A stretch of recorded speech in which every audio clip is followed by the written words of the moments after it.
I'm Dick Moberg, and for more than 40 years I've been developing technology to advance our understanding of the injured brain. I've had a chance to work with some of the leading minds in the field of neuromonitoring, including physicians, researchers, and entrepreneurs. I want to share their stories with you in the form of a weekly podcast so you can stay current on the latest developments in the field and the innovative people behind them. This is my neural network. I'm Dick Moberg, and today's guest is Dr. John Gotman from the Montreal Neurological Institute at McGill. And he's a professor in the Department of Neurology and Neurosurgery and a member of the Department of Biomedical Engineering.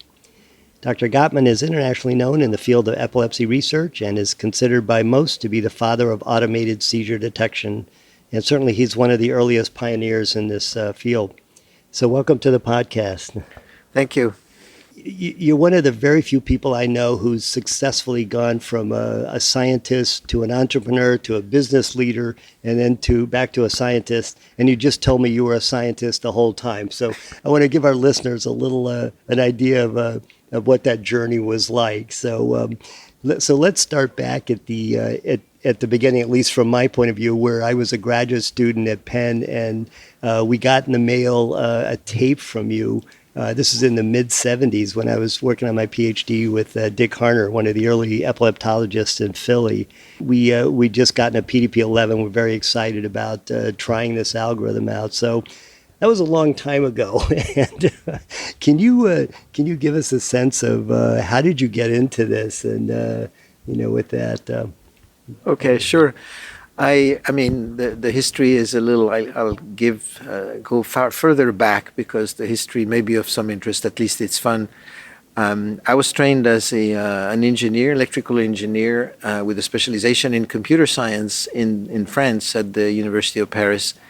And I obtained a degree in 1969. Then I went to study some more to get a master's degree in computer science at Dartmouth College in the US. And where I worked already on the PDP-9, that was a computer dedicated to graphics in particular. And then I was supposed to return to France and do my military service, but there was a exchange program between France and Canada and Quebec in particular that allowed me to, very legally, to spend a year and a half in Canada in the Canadian University instead of doing my military service. So I went and found a place at McGill University and working in the computer center. There were not many computers in these days. And they gave me some very, very boring projects about accounting and things like that. And I asked the guy I said, I'm going to be here for a year and a half. Could I find some more interesting projects? And he said, well, you can go around, look at McGill, as you have to stay at McGill, but you can find places that have computers, and if they want to take you, that's fine with me. So I went around. There was something like 10 or 12 computers at McGill University, and that was at the end of 1971. And I ended up at the Montreal Neurological Institute, where Dr. Pierre Gluer had just acquired a PDP-12 computer, which was a laboratory-dedicated computer for data acquisition and things like that, and for the neurophysiology laboratory. And he needed somebody to program it because, of course, the computer didn't do anything on its own. And I arrived there, and it looked like it was a fun place. And so I started to work there, essentially, and to do EEG analysis, to record EEGs first, and then try to analyze them. So that was about 1972. It took me about a year, I think, to realize that I was at the Montreal Neurological Institute, which is a very famous institute in this area. I had absolutely no idea where I was. I was having tea with Dr. Penfield without knowing who he was. And he was a very famous neurosurgeon who pioneered the surgical treatment of epilepsy. So after a few years, I realized where I was. I actually, instead of staying just 1 year, I stayed on and did a PhD on EEG analysis. And I started to work on automatic spike detection. And this is when I published my first paper on automatic spike detection. I explained the data that I had used, and then I started to receive people wanting these data. This is when I send you the tape with the 10 patients, 2 minutes from each patient, of EEG on one of these old big magnetic tapes. Yeah, yes, I still remember looking at that tape. Yeah. Cool. So, yeah. So what else? So let's keep going from there. I mean, and there, Tom Black told me that story of you with the French military. I mean, that was quite a coup. it was quite a coup, and Yeah. and of course, I mean, and I did my PhD there. I also met my wife, who was also doing a PhD at the Montreal Neurological Institute and in neuropsychology, and had come from the west coast of the U.S. And so we stayed in Montreal because it was kind of the meeting place for us. And we've been there and still are both there ever since. So I've only really had one job in my life, essentially, which is that at the Montreal Neurological Institute, where I was a student and a postdoc and a professor eventually. So I just continued in this field of EEG analysis and worked on various methods of automatic analysis, and then later became more interested in what you could do with automatic analysis, not only the analysis methods, and got interested in the effect of medication on the EEG, which we could study because we had automatic spike detection, and because we could study the EEG over very long periods of time, which would not be possible without the methods of automatic detection. Things like this. So this was in the 80s, 70s, and 80s. And around that time, I started to, I love to walk at night by myself and to take walks. And during some of these walks, I thought it would be fun to start a company. And I was thinking of this as a kind of a little dream, but not really thinking it would happen, but thinking maybe one of these days I would start a company. And then what happened was the IBM PC appeared, and that kind of changed everything, because before that everything had to be done with these gigantic so-called mini computers, which were, several cabinets of computers. I had developed this program for automatic spike detection, seizure detection, and spectral analysis. And some people who were trained at the Neurological Institute wanted to get these programs, and because they went away and opened a lab in the hospital somewhere far away, and they told me, so how do I get these programs? And I said, well, you start by buying one of these computers for $100,000, and you get a programmer, and then I can help you with our programs. And of course, this was overwhelming, although a couple of people did do that. But then when the PC came, it became a different story, because then it became a lot more feasible to actually write software and for people to buy a PC, and there was a completely different story. So that's when I actually eventually started my company in 1986, I think. Wow, I didn't realize it was that far back. That's amazing. Yeah, and you chose wisely on the PC route, because we all know the history of DEC and the mini computers. Almost overnight went out of business. So very good decision there. And so, but when this was Stellate, right? This was Stellate. Yeah. So I started Stellate in and the idea at the time, when I only sold software. The idea was people could buy a PC and they would buy a board with an A to D converter in it, a standard board made, I remember, by Data Translation. And I would sell them the software, and the only piece of hardware that I sold them was a cable, because they needed a cable. The EEG machine, the old-fashioned EEG machine that wrote on paper, had a high-level output so that people could collect the signal after it had been amplified onto equipment or other tapes or things like that. So we had to make them a cable that would go between the high-level output of the EEG machine and the A to D converter board. So I had a technician who helped me with this, and he made the cables on demand. We knew all the different EEG machines, and he made the cables. So we sold the cables and then a diskette. We had to make a protection for the software. So actually this technician helped me to make a key that plugged into the computer printer port, I think, that had some special wiring, and it was all embedded into epoxy so that you couldn't open it. And if the key was not there, the software didn't run. And if the key was there, then the software ran. So And I had my first exhibit at the meeting of the American Epilepsy Society, actually in 1986. It was the year I started the company. I came from Montreal with a diskette and a key in my pocket, and I rented a computer in Seattle. The meeting was in Seattle, I remember very well.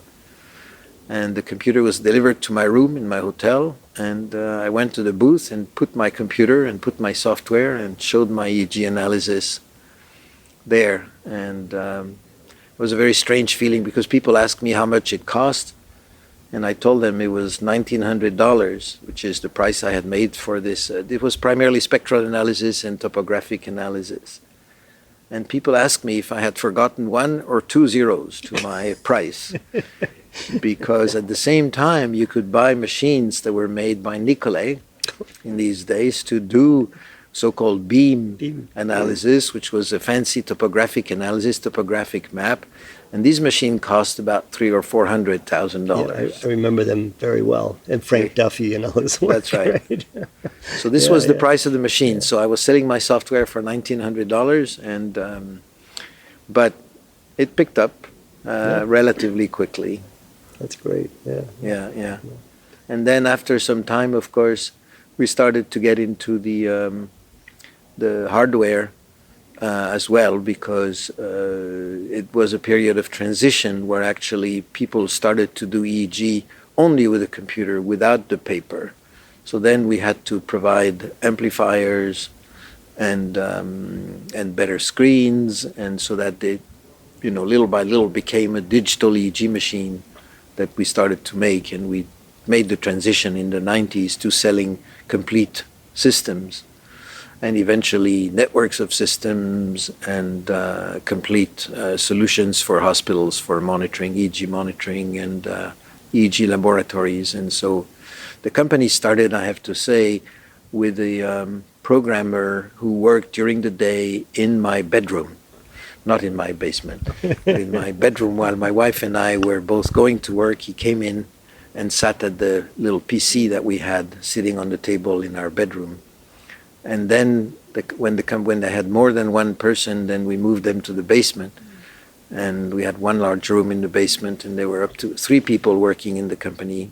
And I kept being, as you said, I was a scientist, so I actually went to work at the Neurological Institute every day while the company was going, and I was taking care of it at night or early in the morning. And after it grew to more than 3 people, then we had to get space outside. So then we went to a real office, and the company just kept growing, and then we sold, in North America and then in Europe and essentially all around the world after a while. And did you raise the prices? We did raise the prices, yeah.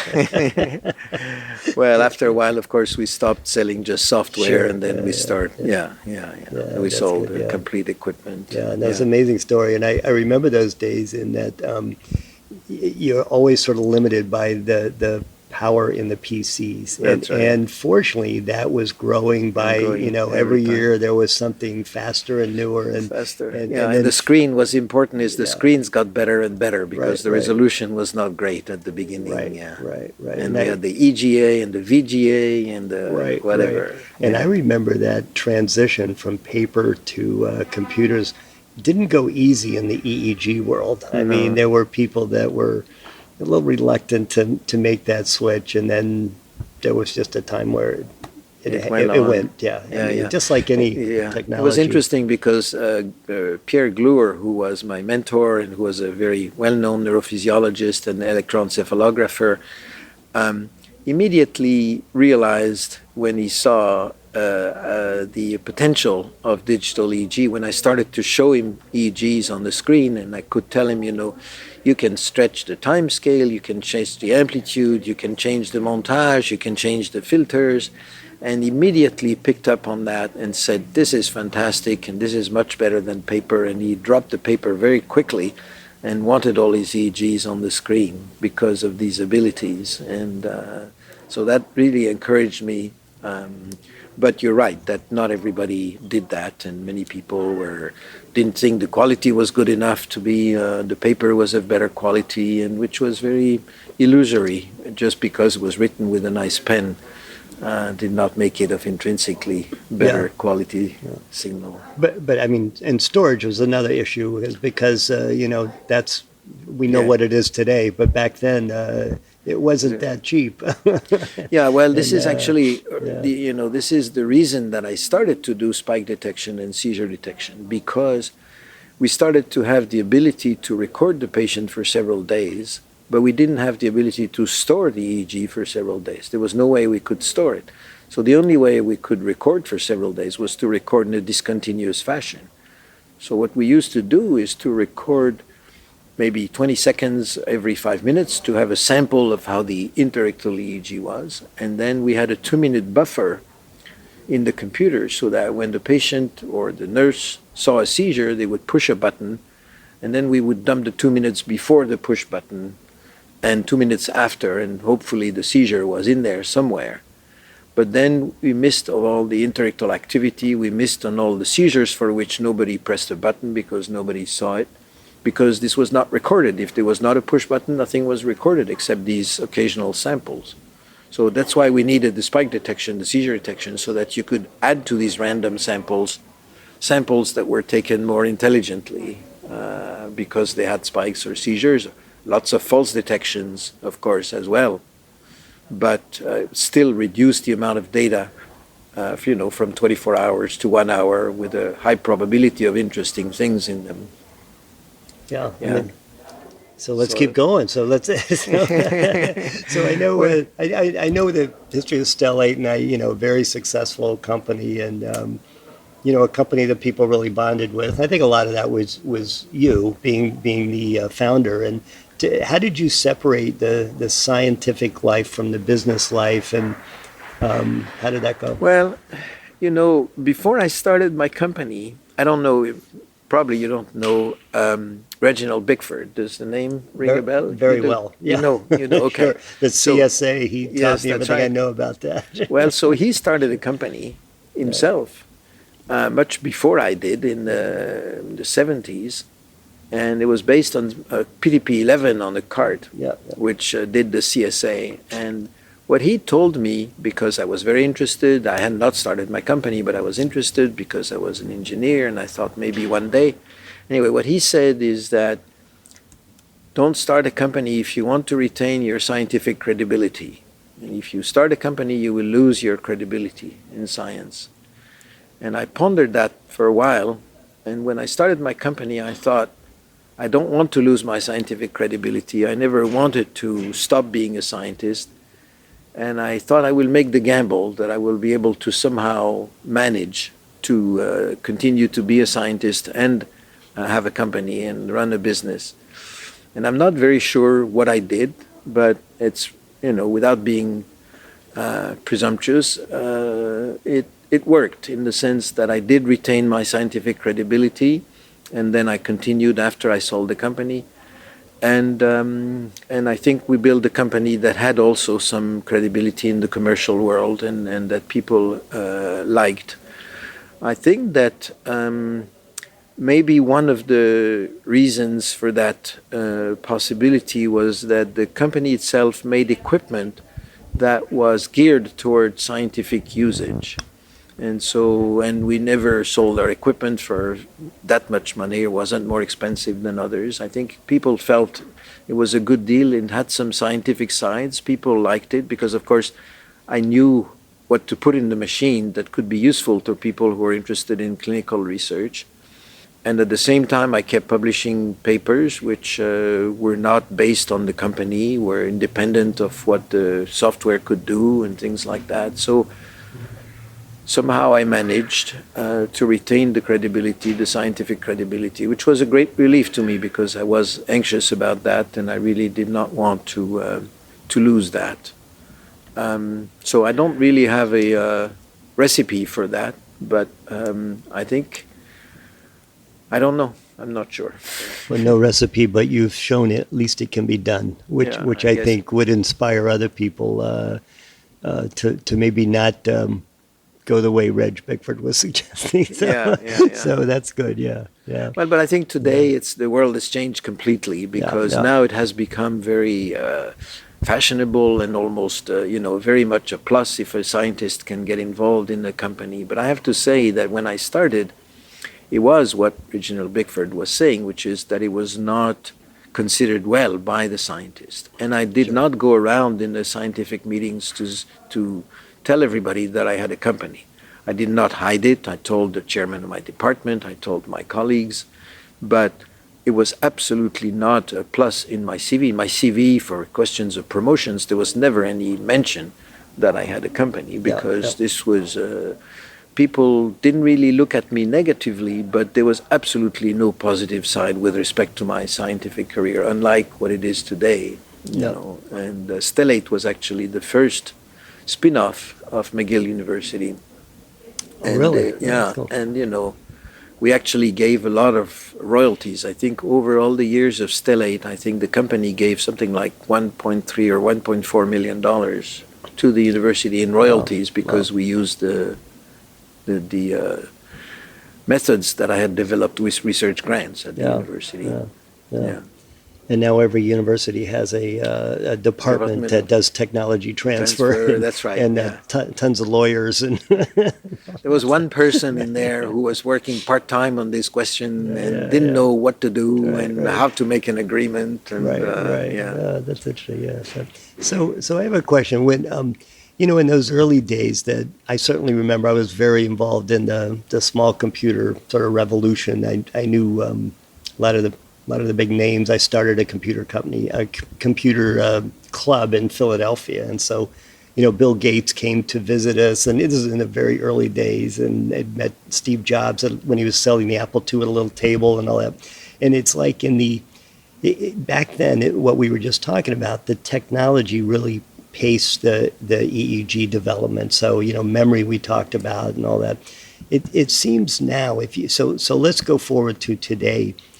Today, it seems like there's technology. The technology's gone way past what we're really using in EEG. I mean, I think, and I don't know, but I mean, you look at other areas of medicine or technology with, machine learning and all that, and how it solves some problems and voice recognition and all that. We're getting into that right now, but are we fully utilizing the technology, or do we need to grow into it? Is it there? Yeah, I have to agree that there has not been very much progress in terms of EEG and EEG analysis, particularly in the context of this tremendous computing power that has become available. What we do today with an EEG machine, and the computer-based EEG machine, is not very different from what we did 30 years ago. We don't have the problem of space for storage, and the screens are better resolution, but what we do with them is pretty much the same. We record them and then we look at them to a large degree, and the automatic detection methods are not particularly better than what they were 20 years ago. So it is a little distressing. I think one reason is that industry, and I'm sad to say, after our Stellate closed, industry has not invested in research in the field of EEG. Now, academics, of course, have developed some interesting methods. There was a big push maybe 15 years ago in the area of seizure prediction, and that required a lot of computing power with the methods that were used and the computers that were used at the time. And then that proved largely a failure. Nobody was really able to predict seizures, even though there was some great hopes at the beginning. And then there has not been very much. Now there is a resurgence, I think, in the very last few years, and everybody is jumping on the bandwagon of the artificial intelligence and deep learning and convolution networks and all these things, which require a lot of computing power. And so now we're, really making use of the available computing power. The results are not strikingly exciting. And I think one of the problems is that the EEG community remains a small community. And, for these deep learning algorithms to work, you need a very large amount of labeled data. Where you have marked what the events are that you want to detect. And we don't really have that at this point, not very much, although there are some papers that are now coming out with, I think, realistic detection of epileptic spikes as one example, that has a performance that is really similar to that of humans, of human interpreters, and using these deep learning algorithms. So I'm not crazy about this whole field of deep learning myself. That's probably because I'm a little old-fashioned, but I don't like the black box concept.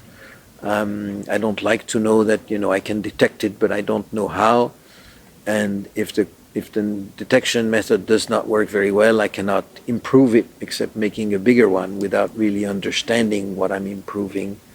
So it's intellectually, I don't find it very satisfactory, but it does work very often, and I think it may affect the EEG world if the EEG community is able to put itself together and produce large databases of labeled data. But it has to pull together, which it has not done compared to the imaging, for instance, world. Right. And so that community is a little bit behind, I think. Well, hopefully we'll see some changes in that in the future. Yeah, Maybe I think with they will something, come soon. Yeah, I think, yeah. And it's, the extension of EEG into other areas like Alzheimer's and some of the other diseases, maybe that will, the Neurocritical Care Society is working on trying to investigate coma. I mean, what is coma? And they have a project called Curing Coma. And maybe as we extend the breadth of the applications, maybe we'll get some more funding and people working on that. Yeah, I think that the world of EEG is expanding. I mean, there was, if we go back in history, there was a period where, in my view, in the 80s and late 70s, the EEG was really going downhill rapidly after we started to get CT scanners and MRI scanners, and people really lost interest in EEG, and I was a little discouraged.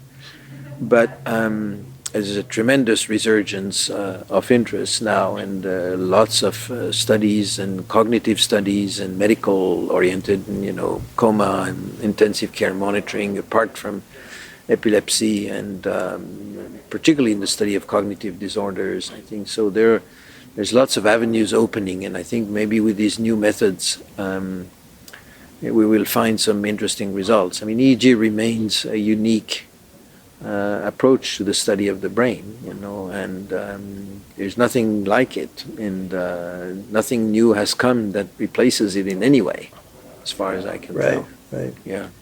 So I think there's hope for the future. Yeah. And I wanted to. It's funny. When you said you were having tea with Wilder Penfield and didn't know who he was, I have a similar story. I was when I was a freshman at Penn. There was a very attractive woman, and I went out on a date with her. We were talking and about each other, and she knew I was interested in. She found out I was interested in the brain, and she said, "Oh, my grandfather worked in that area." And this was Wilder Penfield's granddaughter. Oh, really? Yeah, well. I had on a date with her, and I didn't even know. And I just read his book that summer. And so one of the books. So a similar so story. we have another connection. We do. Good. Yeah. Well, this has been great. This has been really wonderful. Thanks for taking the time to share these stories. And I'm sure a lot of people will be really fascinated by it. Thank you so much. It was fun to remember some of these things, which kind of are hidden in my brain somewhere. Stories I don't think about all the time. Yeah. Well, I'm glad we could get them out of there. That's good. Well, thank you so much. That's good.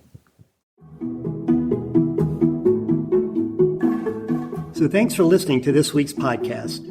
If you enjoy these interviews, please take a moment to rate and review this show on your podcast app of choice. Subscribe to Dick Moberg's Neural Network to receive notifications when future installments are available. Thanks for tuning in, and we hope you'll join us again soon.